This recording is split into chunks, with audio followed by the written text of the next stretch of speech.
Rocket League players suck. That's right, I said it. Sometimes it's just really frustrating to have to deal with some of the people that play the game of Rocket League. They're mean, they give up, they don't do what you want them to do, and then they just complain about you. Sometimes it's just really hard to deal with. You know what I mean? Here's the thing though, that is true for everything. This is a quote from a Roman emperor, Marcus Aurelius, from 1900 years ago. When you wake up in the morning, tell yourself, the people I deal with today will be meddling, ungrateful, arrogant, dishonest, jealous, and surly. Marcus Aurelius was an emperor dealing with this stuff 1900 years ago.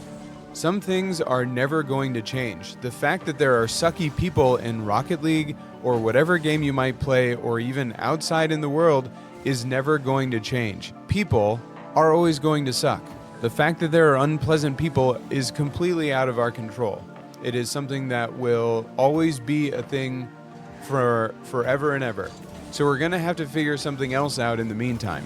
So what are some solutions to the fact that some Rocket League players suck and enjoying the game anyways? The first thing I would suggest is focusing on yourself. And by focusing on yourself, I mean you can't change these people. What they say and what they do is out of your control, and so there's not really any point to focusing on it. Some people are just going to be mean, some people are going to forfeit early, some people are going to give up, and some people are going to throw your game when they're your teammate. That's just what it is like playing the game of Rocket League. Does it suck?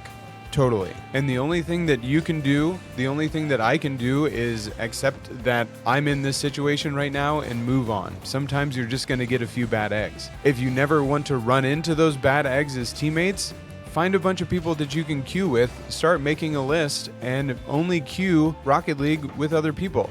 And then you know you're guaranteed to have a teammate that you can actually trust, or at least that you want to play with. The question becomes, is the burden of finding friends heavier than dealing with random people? Which do you want more? To deal with randomness and complain about it, or find the people that actually work that you want to play with and fostering those relationships? Here's the next thing.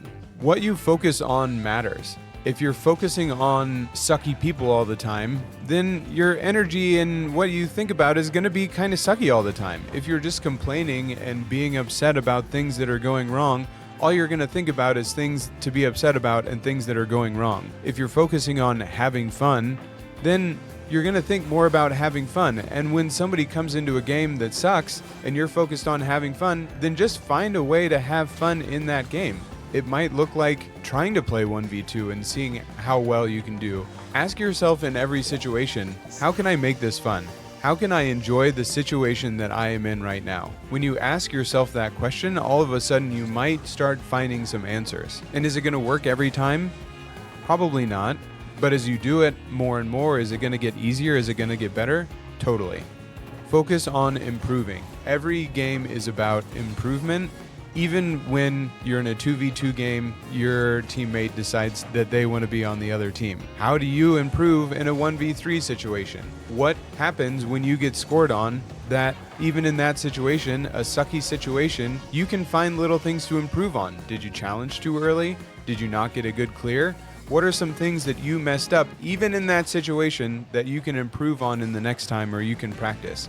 If you focus on the improvement, if you focus on solutions, then that's what you're going to get, and you're going to find more opportunities to make something out of a bad situation.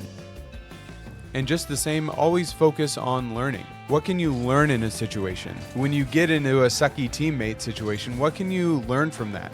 How did it happen? What did you choose to do in that situation, and what can you learn from it? What did the people on the other team do, and what can you learn from it? Sometimes when I'm in a game and my opponents are going after each other and we score a couple goals really quickly, it feels like things are going south. But then all of a sudden, they score one goal and momentum is in their way and they get quiet. What I learned from that situation is sometimes when somebody is toxic to me, if I don't say anything, that keeps them in the game. Don't always buy into the toxicity or whatever somebody is trying to egg you on in. Just keep playing the game. Don't type anything at all. Really, their frustration and anger has nothing to do with you. So if you just let it roll off your back, which is a skill in itself, then the game can continue and that person might suck a little bit less than they would have had you responded. Jumping into the suck kind of makes the suck even bigger. So If you suck less, that might also mean that other Rocket League players suck less. Now, does that mean if you're nice and kind to people all the time that everybody else is going to be nice and kind? No. This isn't about expecting something from other people, especially random people on the internet, but at least if you do not participate in it, it's going to work out a lot better for you. I'd like to end with another quote from our friend Marcus Aurelius. In a sense, people are our proper occupation. Our job is to do them good and to put up with them. But when they obstruct our proper tasks, they become irrelevant to us. Like sun, wind, animals, our actions may be impeded by them, but there can be no impeding our intentions or our dispositions, because we can accommodate and adapt. The impediment to action advances action. What stands in the way becomes the way. We have to have these random people on the internet to play this game. Rocket League wouldn't exist without random people on the internet to play the game. And sometimes they're gonna suck a little bit. When we can find a way to enjoy the game, continue to improve at the game, and play the game with those people that suck and bring them on our team, it's gonna be that much better. Learning to deal with the suck and understanding that that is a part of the game really changes the game. So yeah, some Rocket League players suck, and that's okay.